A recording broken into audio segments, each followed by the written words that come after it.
happy Sipsgiving. Hey, happy Thanksgiving. I know this is very, very exciting. We are back. We have done box wine. We have done really unfortunate. I can't even sugarcoat the Halloween wine. We tried very hard. I think That we put as bad. positive a spin on it. Right. We tried really, really hard. And we are back now with an actual wine episode. Friends, welcome to Sip Happens, a series within the Everyday with K Pod, the podcast for the constantly curious community. We are your hosts. I'm Katherine. I'm Kristen. Welcome. And what are we doing today? Today we're trying a plethora of wines that you could bring to any Thanksgiving gathering, Friendsgiving, whatever you're doing to celebrate the upcoming holiday. You could literally bring any of these and it will go beautifully with whatever people are serving, whether it's a full dinner or if it's just apps and snacks. These six are going to be perfect. Agreed. I think I had this thought today and I was like, we could have just talked about the styles. Like we could have just had a conversation. And instead, between the two of us now, we have 6 open bottles of wine. But that's fine. It's a party. Honest, right. Like, let's do it. We'll get after it. So yeah, like Kristen was saying, today we're going to talk about a couple of different wine styles that are going to pair really, really nicely. And we run the gamut from sweeter down to very acidic on the white side and then into something round. And then on the red side, we start with a lighter red. We go into like a medium bodied and then we go into a good spicy red. So we're going to take turns today. We're going to go 1 for 1, a white and then a red, and talk about like where we find these things. Because the thing is, one of the things you and I have talked about this, like for so many years at so many different occasions, like you don't have to spend a bunch of money to get a good wine. You don't have to go like, yes, should you go to your local wine shop? Absolutely. But if you're running errands and like the Binny's or the Total Wine or the Jewel or whatever is right there, you can still get exactly what you need. So we'll talk about where we found them. We'll talk about what we paid for them because, none of them they're not that bad. So yeah, that's what we got. I'm excited. You are definitely more of a kind of a range here. 2 of them I did get at the grocery store. 1 I supported local. So, this is the kind of thing that, when you're out and about looking for wine for whatever reason, you can get a really good amount of wine and a really good wine pretty much anywhere. agreed. Yeah, mine are, I'm looking at mine. One of my, we'll get to it all. All right. Well, let's dive in. You're more of a Thanksgiving traditionalist, I would say. Yes. My parents host or my husband's parents host, and it is usually a full sit-down dinner. Turkey and all. Yeah. I am more of a, what is the latest recipe? How can I snack my way through the day? I don't necessarily love always sitting down and being like, this is the time where you sit and you eat. And that like for me is hard. So I kind of like, again, that we're bringing like different vibes to this as well. Right. So like, what are some of the traditional dishes? And we'll talk about those and some of the like more different things that you might pick up at a Thanksgiving dinner if you're going to like a Snacksgiving. Oh my God. My favorite. Did you just invent that? Snacksgiving? Yes. Yes, I did. Genius. I know. All right. Guys, you heard it here first. It's going to replace You did. You heard Snacksgiving. Sipsgiving, Snacksgiving. Sip it, snack it, be grateful for it. There it is. There's the clip. All right, we're going to go ahead and get started. I'm going to start. And this is a style that I'm very excited to try because I generally, we talked about this on our last episode, I don't love sweet wine. You don't love sweet wine. We once were educated about different kinds of Rieslings. So my first wine that I am going to talk about is a dry Riesling. Not every Riesling tastes like a juice box. Not every Riesling gives you a cavity. You can have really high quality, beautiful Rieslings that pair really well with food. Because a lot of them, I find when they're too sweet, pardon me as I move my bucket with a wine in it, Like when they're too sweet, they almost take away from the food, right? But you wanna All actually right. have your wine, like, enhance the flavor of your food. Right. You want them to compliment. You don't want them to be like, "Bleh." Right, like, dominate. Not about dominate. Right. You wanna taste everything. You want to taste everything. All right. So my first, I'm going to hold that one up there. This is Wincroft. This is a dry Riesling. Wincroft Winery is out of Pullman, Michigan.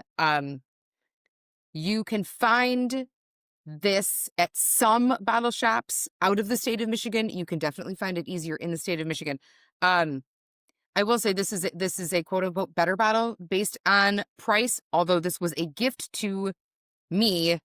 I don't know the exact price point on it, but I do know that it has also traveled the length of I-75 and come from the great state of Michigan down to the swamp. So we're going to get going on this. And the first thing that I want to talk about is that generally the color of Rieslings is a little bit more yellowy. And you see that with most Rieslings, right? Like they're a little bit more yellowy. Um, when we're talking about off-dry Rieslings, they should be more lemony. They should have more of a gentle sweetness, not a like whoa, cloyy Halloween wine sweetness. They should definitely be. Ugh, I mean, it was what it was. it's in the past, and that's where it will stay. Um, you're gonna get some green apple and some pear, and probably a little bit of honey because again, Riesling is a sweeter style. Um, and what's nice is that this one is absolutely giving that. I've got a little citrus peel on this one. It's weird that we're not doing these at the same time, but I that's know. fine. Like, what do I do with my Um, hands? I know. I just, good job. Good job. The texture of these, and I think that's another thing that we should spend some time on, not right this very second, but like, what does the word texture mean when you're talking about wine? Because people are like, well, it's a beverage, it has no texture. They do. Wines can get very, very textural. This one is light bodied, right? It's going to be a little bit juicy, but a little bit of acid. And I'm so excited. I'm excited to try this wine. It's so pretty. It's so pretty. So most off-dry Rieslings will do this. The thing that I get the most, I get a lot of lemon on the back side of the palate. Um, I get a little bit of honey mid palate. Aerating it makes a huge bit of difference. That was really like a delightful way to do it. And this is not super cold. Like I've had these out of the fridge for probably 10 minutes. It's not really cold. All right. So Thanksgiving things that this would go with. Here's why I like a dry Riesling for Thanksgiving. And tell me what you think about this. This is one of those wines that because it brings a little sweetness to the party, it's kind of one of those things that like just tempers everything instead of competing with everything. Because everything's so savory that that little balance of sweetness is really cool. Um, this would go really well with like if you had an apple in your stuffing, Which my parents do. right? So like if you had an apple in your stuffing, if you have, I think it's horrific, but if you had the dreaded sweet potato casserole, again, that sweetness would be a really nice pairing. And then like a basic ass turkey with gravy. Like this would go really well with that. This is a beautiful, beautiful wine. It's kind of like the cousin that no one really knows, but everybody really likes. Nice. I like it. That's a great Yeah, description. right? Like, right? It Like, probably would be I, really great for a Snacksgiving too, or a Friendsgiving where everybody's just kind of bringing apps and things to share. Like, uh-huh, somebody's bringing, some pumpkin pie dip or, sweet potatoes on a skewer or some sort of maybe a sweet potato like mini pie, things like that. So mm, that would probably yeah, go really nicely with that. Or just like a lovely charcuterie plate of various I cheeses know. Like, and maybe some apple, some hummus. I just, you know what? I think this is definitely one of those. It's got the acid on it that you want from something that's dry. It's got roundness though, so it's not terrible. It's not going to take all the moisture out of your mouth. We're going to get to one that does that, but this one, this is really nice. This is nice. Yeah, again, I would do like basic turkey, sweet potatoes, probably some ham if you would like a ham on the table that had a brown sugar glaze on it. This would be beautiful to serve. Again, like a stuffing with an apple or a walnut or some kind of things like that. It's really cool. It's really cool. All right, what have you got? Well, why don't we start out with the Pinot? All right. So this is a Pinot Noir. It is New Zealand. Oyster Bay is the winery. And usually you will find Pinots mostly from New Zealand. Oregon does really beautiful Pinots. My father-in-law is a huge Pinot Noir fan, and Oregon is his place of choice for Pinots. Um, so let's dive into this beautiful one from New Zealand. This guy I got at Meyer. Oh And my you could God. probably also find him at Jewel or really any grocery, definitely Binny's, any liquor store is going to have Oyster Bay. It's a pretty common vineyard. And it's delicious. I mean, I'll read the back, just how it describes Oyster Bay. It captures the special character of New Zealand's cool climate. It's elegant, assertive wines with glorious fruit flavors. So, You know what? yes, I sometimes say that you have glorious fruit flavors. I do have glorious fruit flavors. All right. Glorious. So much glory. I did not let this breathe. Usually with a red, you may want to let it breathe. So open it up a little bit if you're going to serve it with dinner. If you know you're doing a sit down dinner, maybe open it up like 10 minutes before you could let it sit open on the table. Or if you're doing a Snacksgiving, Friendsgiving, then you could actually bring an aerator and aerate it that way if you don't have a spot where it can breathe. So I didn't let him. While you're pouring While Mhm. you're pouring that, I want to jump in and talk about aeration. If you don't have an aerator, you can get some that just plug right into the top of that bottle and they pour right up. If you also ever want to aerate your wine, something you can do without an aerator that will still get more air into red wine, just raise your bottle up, right? And just dribble it in slowly because what's happening is the oxygen in the air is getting into that dribble. And that's like, so if someone's like, "But I don't own an aerator." Well, no, you don't have to, but you do have an arm and you can raise your arm up. Yep. Or just Yeah. open it early. Let it breathe. All right. Or that. So you're going to see this is a clearer red. You can kind of see through it a little bit. So off to the side, it's not a super deep color. It is definitely clearer. So it's indicating that it's a lighter. We're going to swish it around a little bit, give it a little sniff. Swishing it also will bring air into it. Beautiful. It's giving some mahogany notes, which I love. This is going to be a drier wine, but not the driest that we're going to try. All right.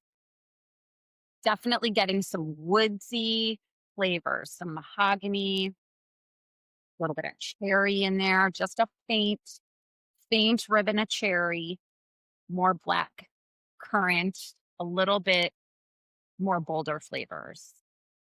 Nice. Go Nice. for another one. What would you, so on the table, what are we eating with this? What are we pairing with this? On your Thanksgiving table, this is going to go really nicely with the turkey. Honestly, if you're doing any kind of flavored turkey, like maybe a barbecued turkey, which is a thing, a deep fried turkey, however you season your turkey, this is going to go with a really like a crispy, crunchy turkey skin is going to be beautiful with this. Yeah.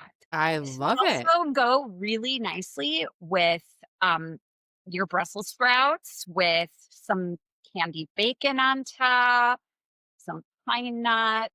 Yeah, this is going to go beautifully with that. So that's what I would pair it with. But honestly, like if we were doing a Friendsgiving, this would be so good with an array of cheeses. All different types of cheeses would go really nicely with us. I agree. I think one of the things that's cool about Pinot Noir, especially now, I don't do reds like you do reds. I get the wine cheeks. I get wine hives. I get like it's an unattractive thing that happens when I drink a lot of red wine. But I can do Pinot Noirs. I especially have good luck like reaction wise, because I just have a thing with tannins. With any Pinot from the Willamette Valley in Oregon, and I cannot get enough of them. But I feel like it's a good umbrella red, even for folks that are like, but I don't do reds, and you're like, yeah, but this is light enough. It doesn't have nearly the tannic expression that other reds have. Like it brings a lot to the party for a red, and especially for like affordable reds. Pinot Noir is great, right? It really is. I mean, this one, again, you can find it anywhere. This one ran me, it was on sale, but full price, it was 21. But today it was on sale. So I got them for like 18 bucks. Lovely. Love a Um, Pinot Noir. but yeah, they're really affordable. And honestly, Pinots from different places are going to taste different too. Truly, the New Zealand Pinot tastes different than one from Oregon. So if you're trying to decide if you like Pinots, get a bottle from New Zealand, get a bottle from Oregon, try them both, see which one speaks to you more. Maybe you're You know, I'm going to picky throw and you this out. like them both. I'm an equal opportunity Pinot gal.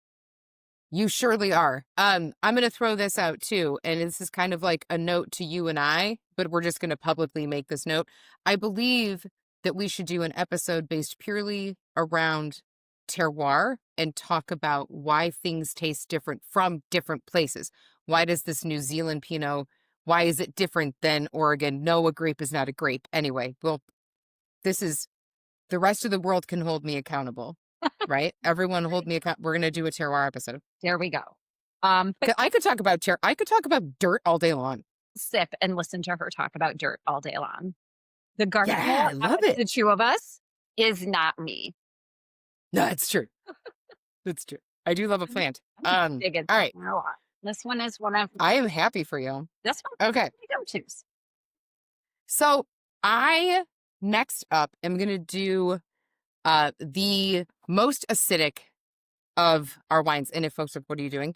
Let me show you one thing. So normally I shoot from all hips and I just have chicken scratch notes for when I do anything. Like if anybody's watched any lives from like the shot, whatever, it's all like chicken scratch. I have like typed notes today because I wanted to do this kind of sort of the right way and was like, I'm old and in perimenopause and I forget things. Anyway, that's what I was rearranging with my notes. So my next wine that I'm going to taste is one of my favorite varietals. I just all the time, like all the time. It's a driveway wine, it's a porch wine, it's a sunshine wine. It's like an all the time. Um, and surprisingly, a very, very approachable Thanksgiving wine, which I think folks will be surprised to hear. So our next wine up, this is the Erler. This is a Sauvignon Blanc. This is out of New Zealand, which means it is going to taste like grass and grapefruit, and it is going to dry my palate out like there is no tomorrow. Now, the back of my Riesling did not have any information on it, but this one does, but it would require my readers. So we're not going to put those on. Anyway, this one, beautiful. I'm very, very excited to try it. I got this guy at Costco and he was a whole $12.99. Nice. Hey man, Again, we've said it from day one. Good wine does not have to cost a ton of money. So no, and also Costco generally will do a pretty decent job with their wines. All right, so right off the bat, we're going to notice completely different color from the first wine that we poured.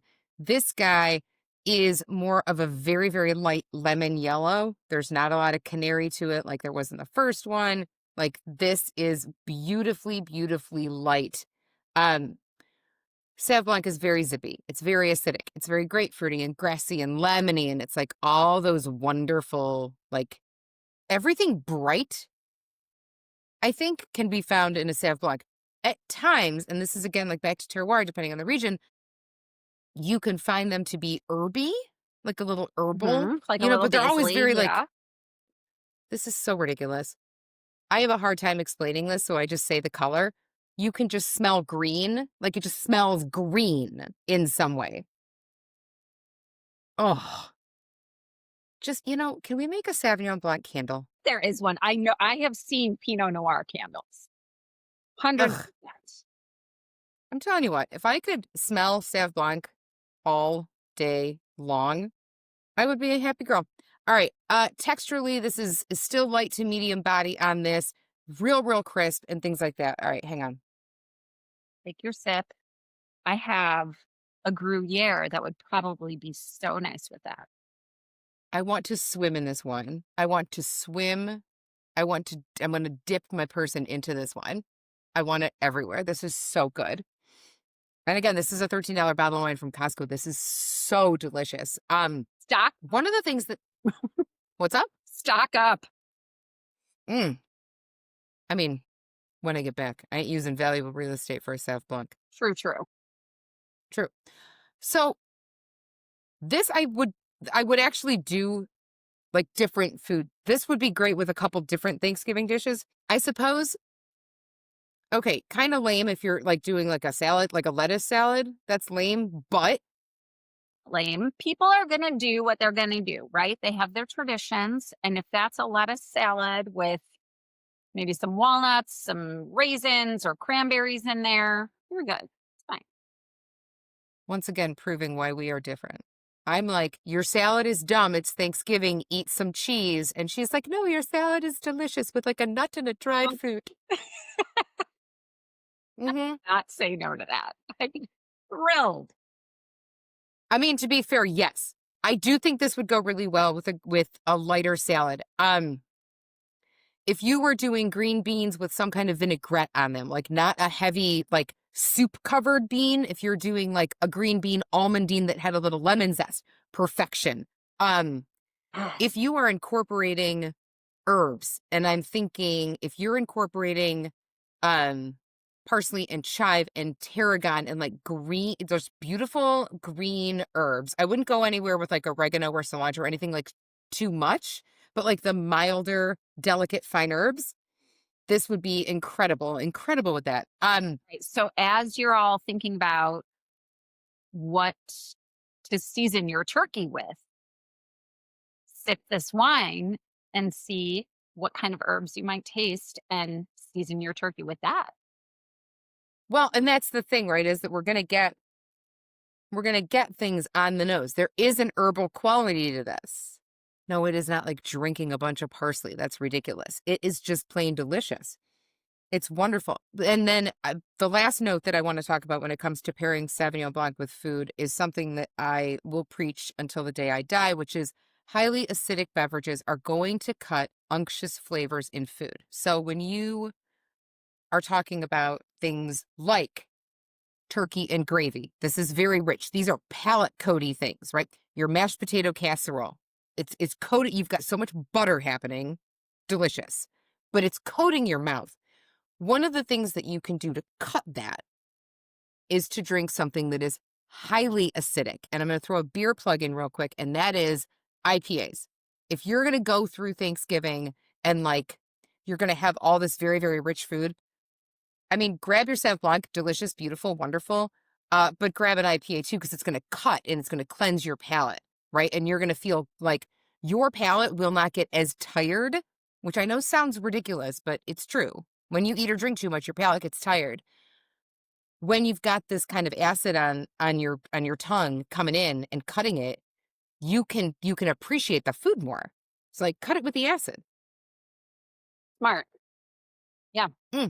We love. All right, you're up. So good. So good. All right. Moving on to our Zin. Here's a Zinfandel. Now, I will say I have never tried this one. This one also at Meijer, because this is where I was doing my grocery shopping today. So this is what I grabbed. Yeah. But super affordable. This one was $12 also. And it was also on sale. So normally not 12. I can't remember what it was full price. $12 for him today. You'll also see a lot of wines that are on sale, but I will read the back because I can read it. This one is from California. This is a California Zinfandel. This one from Seven Deadly Zins. This is what it's called. All right. Well, indeed, this wickedly delicious Zinfandel is temptation at first sip. Born from a Catholic school upbringing, our winemakers' lust for seductive wine birthed this flagship Zinfandel. It hails from Lodi, where Zinfandel reigns. We've given our souls to growing some of the finest grapes so that saints and sinners alike can enjoy.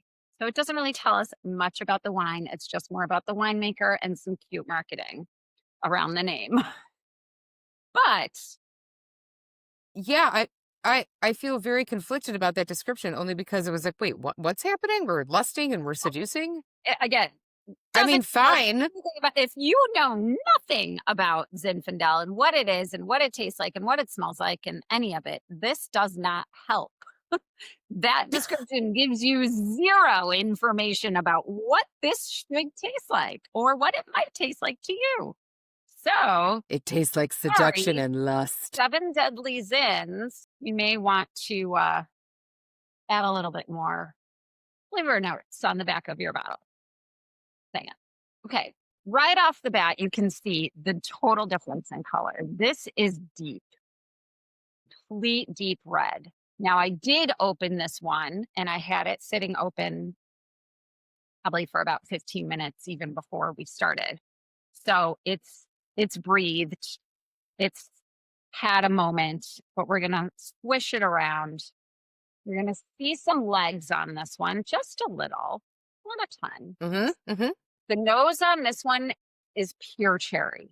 It is deep, Yeah. rich, maybe a little bit of blackberry in here too, but we're gonna give it a try. I will say, as you're trying it, let it be known that Zinfandel is one of your favorite styles. Like, end of story. You will swim in a Zinfandel.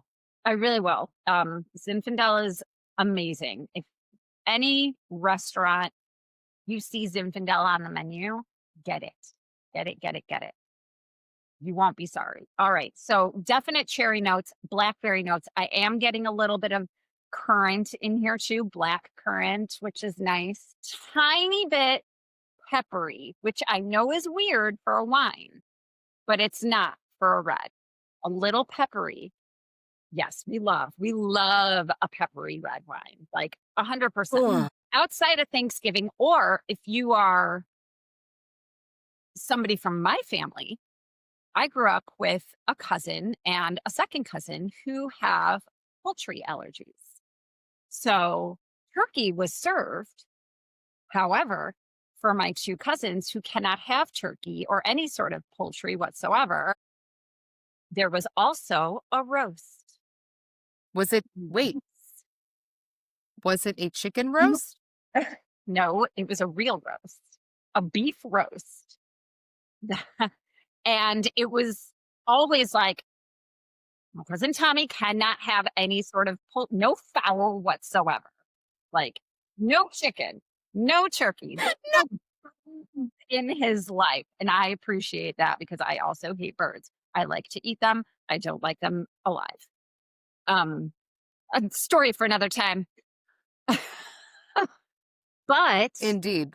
if you are going to something like a Friendsgiving, or if you have allergies in your family and you have to get creative with Thanksgiving and serve something other than turkey, or you just don't flipping like turkey and you don't want to make it and you don't want to serve it, and you'd rather do a pot roast or a tenderloin of some sort, this would be Yes. gorgeous.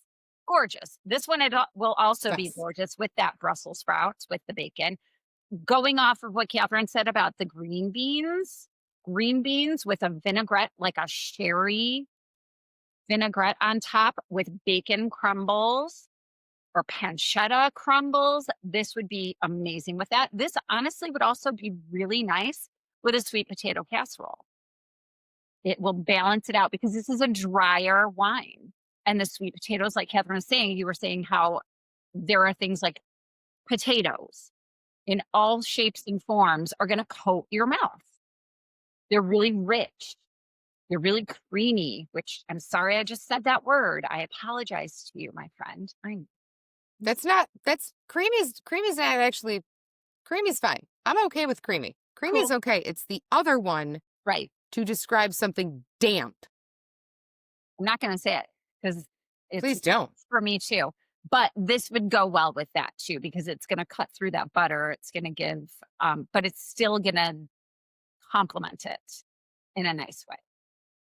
I think it's cool to look at it's nice that we're looking at red wines with Thanksgiving foods because, like, when I think of Thanksgiving and like planning my menu and doing those things, I automatically go to whites. I go to whites or I go to bubbles. And like, if it's, for example, the past couple of years, it's been like us and my parents. And my dad doesn't drink. Chris is a beer drinker.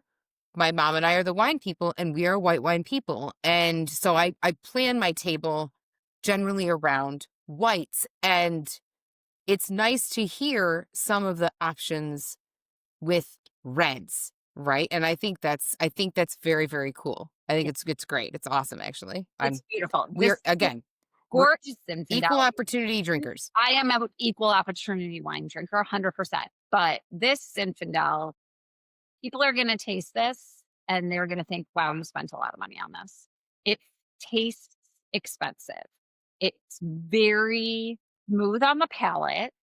It doesn't leave a sharpness. It doesn't suck all the moisture out of my mouth. There is a little dryness to it, but it's not like a cab that's going to be like, yeah, and suck everything out of your mouth.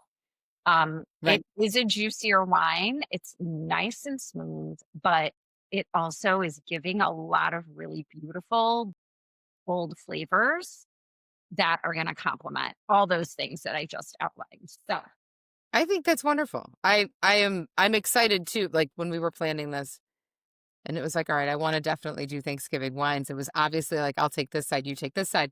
And in researching like some of the better wines that were Thanksgiving wines, I was like, ooh, my girl gonna be so happy with me. love it. Actually, I mean, Hmm. as far as seven deadly sins goes, while your label doesn't describe a whole lot, two thumbs up. And I am definitely going to bring this or at least have it because I'm hosting this year. Because my parents will be out of the country. So I am cooking Thanksgiving dinner, and this is going to be on our table. I really enjoy this. And my husband is also a red wine drinker. He doesn't do whites ever, really. It's beer or red wine, and red wine with more of a holiday or special occasion dinner. And he will really like this. He likes a bolder red wine. So this one is a win, you guys. And for 12 bucks. Love, love, love. All right, moving right along as you finish that up, we are going to get into um a style that again neither one of us gravitate toward, but it's okay to know about them clearly, and it is a good thing to be aware of like what they can do and what they can pair with. So you and I are definitely not Chardonnay girlies. If you are going to put a stick of butter into your wine, I want no part of it, nor do you. If you would like to serve an oak tree with your wine, I do not want it, nor do you. And I have a dear friend who wants like she wants the oakiest, butteriest, creamiest Chardonnay she can find. Listen, to each, right? And like enjoy. Um, and I know to have that when she comes to my home, but this is not who we are, you and I. So I'm excited to talk more about what an unoaked Chardonnay can bring to the party. So my third, there we are from our old friend Cooper. I Love, know. love a We love a Cooper's. wine. You know, they are a very consistent place to get very consistent wine if you aren't terribly certain what you want. And I think that's the interesting thing about them. So I had to go into my local Coopers lately or recently and pause my membership because I will be living in a place where there are no Coopers. And I was like, you know what? This is a great opportunity to try their unoaked Chard. So Chardonnay can be aged in two different ways, technically three. You can go a barrel that's white oak, usually French white oak, or you can be put into a stainless vat. Those are the two primary ways to age Chardonnay and to condition Chardonnay. The other is ceramic, and that's seen very, very rarely, but you can do it. So this is an unoaked, which means it's been done in stainless fermenters, which is great. Whenever I have an unoaked Chardonnay, I am reminded that I really do enjoy them. Like, I get from an unoaked Chardonnay all the characteristics of wine 1 and all of the characteristics of wine 2 in like one glass. And we're going to see if that holds true for this, because mostly when I go to Cooper's, I'm about a bubbles flight. Oh, I'm not like, definitely. right. I'm not grabbing an unoaked. No, but Although I will say I did get a bottle for my mom. So well, you're welcome, Barbara. I mean, if you do have a Chardonnay drinker in your life, an unoaked Chardonnay would actually be a really cool Christmas gift or holiday gift, Hanukkah gift, any holiday gift. Like just to get them to try something that it's still in their lane. It's still a Chard. mhm. It's a little different. It's always, It's like it's a little Chardonnay brighter. tattoos, Queen. right? Hello. That's my queen. That's my queen right there. It is. It is. An unoaked Chard is a Chard with tattoos. We did a wine club a number of years ago, and the entire point of it was to do unoaked Chardonnays to see how they were different. We had like one very traditional Chardonnay that we tasted a bunch of unoaked against, and it was very, very cool what the aging does. And like, okay, so one of the things you'll notice right off the bat with this is this color. This is even lighter in color than the Sauvignon Blanc, which is very interesting to me. Chardonnays are usually like yellow. Like, Yellow. Like you didn't drink enough water that day. Yellow. that's what I was gonna say. Like the kind of yellow that you're like, I might be dehydrated. Yeah. Like that's what that's the yellow normal Chardonnay. This is a very, very, but again, this isn't picking up anything from wood aging, right? Nothing. So this is going to be, I think it's going to give like cozier vibes, probably more round. I got to tell you, I don't get much on the nose at all, but that means nothing. I mean, an unoaked is definitely cleaner from a taste and scent standpoint. That's delightful. Oh, really? Truly delightful. And here's why it's delightful. Go to Cooper's Hawk tomorrow and pick up a bottle of this. It's really nice.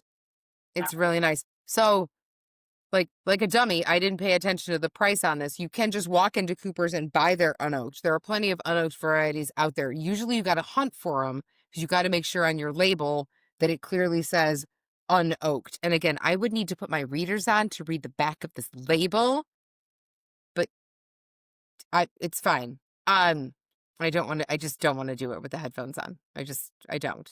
Vanity reigns supreme. You're fine. Honestly, like they kind of scream loud and proud that that one is an unoaked on the label, but a lot of them, it's tiny. You have to kind of hunt for it, and it's going to It be can, among the sea of non or of regular Chardonnays. right. So you This just, is, if you're looking for an unoaked, honestly, like if there isn't a Cooper's Hawk by you, I would go to a liquor store and ask. Ask somebody mhm, where your unoaked Chardonnays are. I will say Binny's, they have the most informed employees, yeah, yeah. and they will know exactly what you're looking for and where to find that unoaked Chardonnay. They will point you in the right direction. So you're not just like staring into the abyss of Chardonnays, wondering which one of these do I get? That is unoaked. I Unoaked. never want to stare into an abyss of No. Chardonnay. That's your nightmare.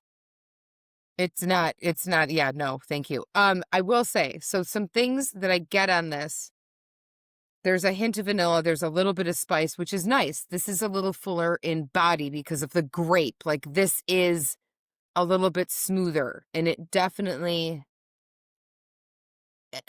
like in the mouth, it feels a little bit fuller. It feels like it takes up a little bit more space. This is something that, again, I think is a really good umbrella wine. Like, if you don't want to just whip out a Pinot Grigio, they have their place, please. We're not gonna please. We won't go down that road. If you don't just want to whip out a Pinot Grigio and you're like, I don't know what else would satisfy a number of people that have different tastes, I think an unoaked chard is actually a really nice way to go because it will pair with some of your mains and it will pair with a lot of your desserts. So, like, I can see this going very easily with like a roasted root veg, anything with mushroom. Like, this is a little bit earthy.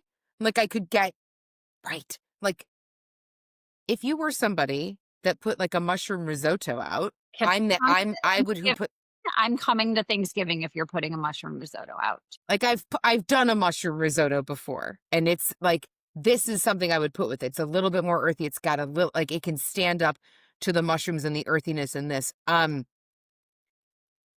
like this as a closer on a meal too. So if you're going to start with something that's like bright or something that's red during your meal, like I like this as your closer. If you don't want to get real sweet on your dessert wines, I like this with an apple pie. Yes. A little bit of, yeah, I like this with an apple pie. Yeah, Yes, 100% I do. friends. Dessert is not just for coffee and tea. Mm-mm. Bitch, please. That's very cool. Oh, Yeah, right. I like this a lot. By Cooper's and grab that lady. I tell you, she's a delight. Truly, truly a delight. This is really delightful. Yeah, I'm excited to like finish that and to try it with different food and those kind of things. I now have 3 open bottles of things I've got to like take. I don't take it. Where am I going? I gotta like drink these. Lovely. Let's go. Let's go. All about the All wine. right, that was my last. What's your last? I know your last. I'm excited for your last. My all-time favorite is a Malbec in all the ways, all the shapes, all the forms. This Malbec is from a local winery called Linfred. It is based in Roselle, Illinois. Catherine has been there. It is the cutest little winery, and it's just I don't know. It doesn't seem like it fits in the town that it's in, but it does for whatever reason, right? Like it's this Yeah, cute little like bed and breakfast slash winery slash yeah, tasting room that is smack in the middle of a neighborhood. It's very strange. yeah. But like the location is strange, but they are local, Roselle, Illinois. And I like to support locals. So I do belong to their wine club in addition to the Cooper's Hawk Wine Club. But this Malbecs are usually Argentinian. So an Argentinian Malbec. If you don't have a Linfred winery near you and you want to try a Malbec, go for one that says made in Argentina on the label, and you will not be disappointed. It is going to be bold. It's going to be dry. It's going to give you strong flavors, really deep cherry. You're going to you're going to love it. You might find a little black currant in there possibly depending on the year and where. But this one has been opened. I enjoyed a little the other day because I love it. So it's been open. So But that's actually really good to note that it's been open because now you're on what, like day 2, day 3 of having it open. mhm. And that's always really helpful to be like, oh, what has happened in the 2 to 3 days that I've had this open? Because wine is a very organic thing. It is. Wine changes. It does. It doesn't taste the same if it's been sitting in your fridge for a day or two as it did the same day you opened it. So, and I didn't read the label, but I will because lovely Linfred Winery does have flavor descriptions on here. And this, I will say, having drunk this already, it's spot on. So, Linford says, let your senses delight in Linford Wineries 2020. This is a 2020. Not a great year for the world, good year for the Malbec. With Apparently notes so. of plum, yes. Blackberries, yes. a little cocoa bean. So the deeper, and you'll notice this as you taste different reds. The deeper the wines, you may taste coffee notes, you might taste chocolate notes, you might taste, I have one. I ha like there are all sorts of different things that you might taste depending on the year, depending on the varietal, all the things. They are masterfully crafted to satisfy your palate and complement any occasion. Yes. Love you, Malbec and Fred. All right. do do you get on that? And this is something that comes with a lot of reds, especially the darker you go, the fuller you go with reds. Do you get tobacco? And I don't mean smoke. I don't mean like cigarette tobacco. I mean like tobacco leaf. Yes, you do. Depending on the type of red, you will get a tobacco-y flavor. And yes, it's not like cigarette smoke. It is, Leaf tobacco yeah, it's leaf tobacco. Almost like, and leather. I was just going to say, almost like a leather, like when you go into a library and you smell the books, right? You all know what I'm Do talking not threaten me with a about, good right? time. All right. So we've aerated this. It's already been opened. We're going to check the color. This is the deepest. Look at it's like almost black, right? It's like That is dark. very dark. It's got long legs, which I don't know if you guys can see that. Oh, you can. Look at that. Yes. So you Yeah. can see the legs on this lady. Beautiful. But it is a deep color. So it's going to be a bolder wine. So we're going to dive in. While you are sipping, I'm going to briefly talk about legs. So when we say that a wine has legs, if you swirl a wine, we're going to give her a minute and a room filled with Enya and scented candles because she having a moment. Um, when you swirl a red wine and you see the traces down the glass are referred to as legs, and that's part of the tannic expression of wine. Like you swirl it and there's like bits that trail down. Those are the legs. Mm, Are you recovered? I'm recovered. Yes. So this is a juicy plum. This is a dark plum, a deep red plum. Definitely not as cocoa-y as it may have been when I first opened it. It's also cold, so that's gonna change the flavor a little bit too. Yeah, Interesting. it's not room I temp. love a chilled red. I do too. Honestly, like if you're not gonna finish the bottle within 24 hours, stick it in the fridge. It's Stick in gonna the change fridge. the flavor a tiny bit, but it's not gonna be terrible. It's just gonna give you a different experience. Correct. Correct. Correct. 100%. It's bringing out more of the juicy plum when it's cold. When it What was are we serving this with? Oh, boy. I would if somebody is bringing a pecan pie, this is what you're serving. Okay. Okay. And serve it room temp because you will get that cocoa, that juice, that more sweet.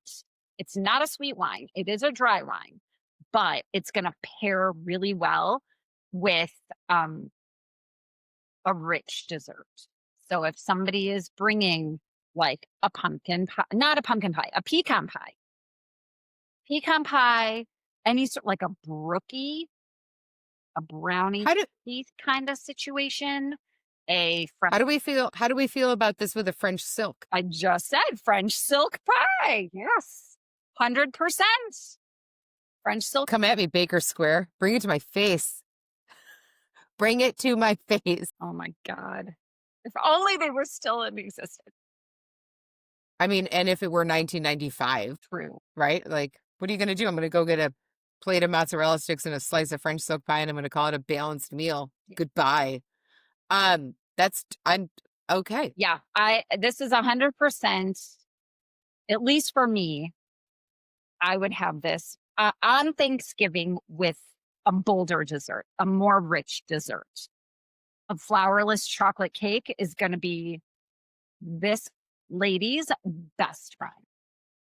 I like that very much. So let me ask you this. To close out and to recap, what are you going to pour back into your glass?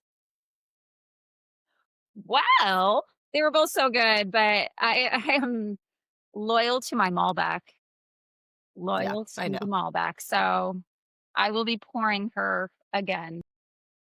All right. So then I am going to choose I'm going to choose my Riesling, and I'm going to go and I'm going to refill my Riesling because this is part of the That is, brilliance of wine. Yeah. I was gonna say you would have gone with the unoaked, so No. I'm surprised. This is it's just special. Like Wincroft is a winery that you don't see often, and I would like it sounds snotty coming out of my mouth and it's not supposed to. This is a wine that is served at a linea. Like this is a special wine. It's a special wine. So like I'm going to Enjoy the special wine. and then you know what I'm going to do? I'm going to enjoy more of it tomorrow with an egg casserole that I made from ingredients left over in my freezer. delicious. Also like a linea. I like it. Also. I Yeah. like it. Totally same. We'll say once you've decided what your menu is for Thanksgiving, or if you're going to Thanksgiving elsewhere, you're not hosting, you're not cooking the big thing, but you're bringing something, like you're bringing a dish that may or may not be appropriate to throw some wine into, right? Yeah. Like at any given time, and this is zero judgment. If you serve this on Thanksgiving, I'm all for it. And I would love to come to your Thanksgiving. But if you're serving pasta and you are making pasta sauce, put any of these, pour it into your sauce while it's cooking. It's going I to think be 1,000 times elevated. And people are going to be like, oh my God, what did you do to this sauce? Like you're our well, I think the hero for making pasta sauce. Now you're going to really wow them. I think one of the biggest rules that we have when it comes to cooking and wine, you only cook with what you drink. If you aren't willing to drink it straight, please, for the love of all things holy and unholy, do not cook with it, right? Like, please walk past the cooking wine in the condiments aisle. Please walk past those. And right, like, if a recipe calls for a cup of something and it's wine, just open the bottle that you were going to chill anyway. Like you were going to drink it anyway, cook with it and then enjoy it. And it elevates all the things and it actually trains your palate better because if you're going to cook with shit, then your palate's going to get used to said shit. Cook with good stuff. I'm sorry if I offended any sensitive ears. No, never, never. Please. But Ugh. honestly, right? Like I'm pouring my second glass here. I mean, that's the point. Like half the point of wine club is, you know what? You try it, you taste it, you talk about it, you have intelligent discussion about it, and then you choose And then you what get to is drink next. it. I know. And then you get to drink it and enjoy it. This one also, I will say, any of these, if you're doing a Friendsgiving and there is no sit down dinner and you don't know what other people are bringing, because that, like when there's a Friendsgiving and it's just appetizers, like it's like the Wild West. Anybody could show up with anything, right? If the Wild West consists of like a cream cheese based dip, yes. 100, right? Like somebody's coming with an artichoke dip, and then somebody's coming with like 3 cups. Somebody's coming with just like a bowl of nuts. Like who knows? Who knows what's showing up at a Friendsgiving charcuterie, creative charcuterie party, whatever. I gotta tell you what, if you're coming to my house with a bowl of nuts, you best be bringing a bottle with you. Right. Like there better be like another, like, Another. here are my nuts. Here is the bottle. Right. Like don't just come with a bowl of nuts. Out of here. Oh, maybe somebody's showing up with a bowl of nuts and Fuck out of here. No. There's the big swear for the episode. Get out of here. right. They were like, damn it, I can't cook a thing. My oven's broken. I suck. Right. I forgot. So here's my nuts. Here's my nuts. Oh my God. All right. Moving on from this, let me ask you, what were you surprised by, either on the white side or the red side? What were you surprised by, / what did you learn? Honestly, I was surprised by your shard. Your unoaked Yeah. shard. I mean, it gets me every time. Truly. Like I hear the word Chardonnay and I instantly go to the buttery yellow, coats your whole tongue, like just feels weird in my mouth. My mouth. No offense to all you Chardonnay drinkers out there. To me, it is just not my jam. But even when we say unoaked Chardonnay, my brain has to like literally think about it for a moment and be like, no, no, no, it is not that. It is unoaked. It's going to be drier. It's not going to be sickly to you. You are going to enjoy this. Mhm. And it doesn't matter how many times I hear the words, because you hear it first and then you have like a reaction, good or bad, either way. And I just have to like check myself and remind myself, no, this is something that you liked. But do you remember how long it took you to get me to even agree to the Chardonnay Wine Club, let alone the unoaked? Yes, I do. Like, It was a long time because yeah, it was part of hard. part of the whole it was a very hard sell, and I think it was because I, at one point, assumed that all Chardonnays were served on either the Golden Girls set or in retirement homes, and, like, I couldn't wrap my head around anything with the label Chardonnay bringing anything to the party, and then the second that we were like, "Wait, it comes unoaked, like, it Yep, comes in a different fashion. We should try that fashion," and it did. But you know what? I'm gonna tell you, it took for the folk that were in, that were doing wine club during the pandemic, we had a very special red was our Riesling wine club, and it was like, "Listen, we got nothing but time. We we can just come to this space and, like, learn about a wine that we've had misconceptions about," and I think one of the best things that we can do again, you and I have been Psalms for exactly 0 minutes of our lives. Um, like, take all of this with a giant grain of salt, you guys. We have zero qualifications other than what we've drank over the years. but I think even with that comes an experience of like, all right, we haven't just yes, we've consumed an enormous amount of wine, but it isn't the way that it's been done, and we've committed to this for many, many years, is to learn about it. And it isn't to say like, no, I won't drink Pinot Grigio. Because I got to tell you, I've had Pinot Grigios that will knock your damn socks off. And they are wonderful. And then I have had the kind that are served at the Knights of Columbus banquet hall. And the more you think about something in a different fashion, the more you expand your knowledge base. And that's what the whole point of this is, right? So, like, yeah, unoaked. I think for me, I love thinking about red wine differently. I love it because, like, because I don't drink a ton of it, my brain hangs out in like steak, red sauce. Like, that's where my brain puts red wine generally, unless it's a Tempranillo or a Malbec. And I do love a Pinot Noir, but like a Tempranillo and a Malbec that are like drinking a black pepper shaker, like that I can handle. But when it comes to cabs and zins and things like that, I don't know those because I don't gravitate toward them. So it's interesting to me to hear, like, when I think about Zinfandel, I think you don't even need food because you have a meal of red wine in your glass. Like, it's just a heavy, like you're chewing it, right? And that's not the case. It's not the case. There are so many reds that are just light and lovely, and they don't need to be weighing down the rest of your meal. Or just even if you just, want to have a glass of red on Friday night, it doesn't need to weigh you down. Just No, because it's it's true. bold wine doesn't mean it's a heavy wine.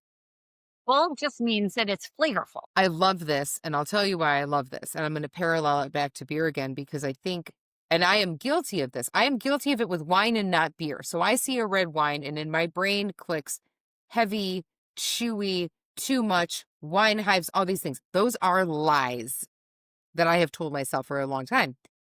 The same thing applies to like browns, porters, and stouts in the beer world. I can't drink it. It's too heavy. It's not heavy. Heavy's not like, it's not heavy, right? Like, Can you drink a cup of coffee? You can drink a glass of red wine. Can you drink a cup of coffee? You can have a stout. Like that's if your palate is used to certain flavors in different points of your mouth, you can do things and it's a matter of trying them.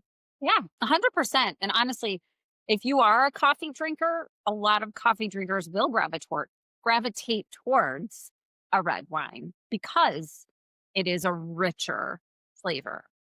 And that's one of the things we love about coffee. And that's one of the things that I love about red wine is it's a rich flavor. It's not heavy. It's giving a lot on the palate. It makes me feel cozy. I mean, If you you live for rich flavors. So. cozy feeling on like right now, it is a stereotypical Midwest fall day. It is rainy. It is chilly. It's like 40 degrees Don't out. make me jealous. Like Stop. it's sorry. I know. I know. I'm teasing you with weather. It's 85 here. It's so gross. But then be 85. But it's so but if you're somebody that like it's a just chilly it's day, today and I tomorrow want we're gonna be rough. warm, then you may be a red wine drinker. You might be a red wine drinker if dot dot dot. This has been absolutely delightful. Friends, when this airs, I would like you to message us. Hit us up in the comments. This will be exclusively and only on YouTube, the Everyday with Kay channel. That is the only place that these are going to come out. But I'd love in the comments or even in the DMs, whatever, tell us what wines you love to bring to your Thanksgiving table. What are some pairings that you particularly like? If you're like, I can't stand my family, I just do gin straight. That's cool. We won't judge. We won't judge. We've all been there. That's fine. If you don't need to add tonic to your gin, okay. You know, if you're sneaking off to the bathroom, we may have a conversation. That's fine. But tell us what wines you like on your table. And what your pairing, like what some of your favorite wine pairings are for Thanksgiving. We would love to hear about that. We've got some other fun stuff planned.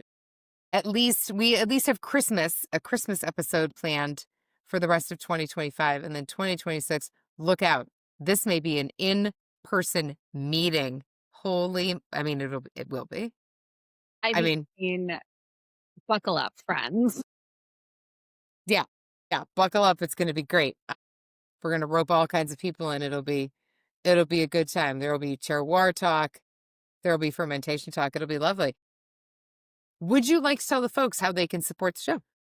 Oh, yes.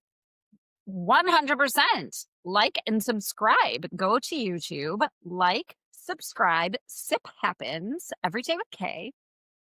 Please, please, please. And share. Don't just like and subscribe. Share with your friends. Share, because you can also find us on social media. You can find us Brews and Views with Kay on Instagram. Or you can just look up Every Day with Kay. It'll pop right up. Every Day with Kay on Facebook. All of those things. Like, share, subscribe. Again, if your friends want to see your dog, they want to know what you're listening to, I promise. Even if they don't like you that much, they still want to know what you're doing because we're all voyeurs. Right? Yes, Like, 100%. that's what we do. All right. This has been delightful and wonderful. I have had a brilliant time doing this. You and I are going to finish these after we hit stop. But, you know, once we hit stop, we're going to sign off for the night. Guys, happy Thanksgiving. Enjoy all of your wines. Let us know what you're drinking. Any final words? Happy Thanksgiving, everybody. Be cool, be kind, stay curious. We'll see ya.